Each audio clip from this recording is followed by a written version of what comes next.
ikkinchi trimestr tugaganiga men shu videoni olishga qaror qildim, чтобы sizlarga aytib berish uchun qanaqa menda o'zgarishlar bo'ldi, nimalarga duch keldim shu vaqt ichida. Birinchi punkt, homiladorlar juda ham sezuvchan, nozik bo'lib qoladi deshganida ishonmasdim, lekin hozir 100% bunga ishonaman. Chunki men shu vaqt ichida necha marta yig'ladim arzimagan narsalarga, necha marta nervnичать qildim arzimagan narsalarga.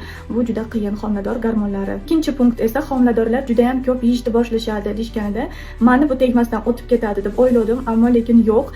Shu ikkinchi trimestr tugashiga oxirrog'iga shunday холодильникni ochsam-ku, ichida bor narsani yeb tugatsam, to'g'risi.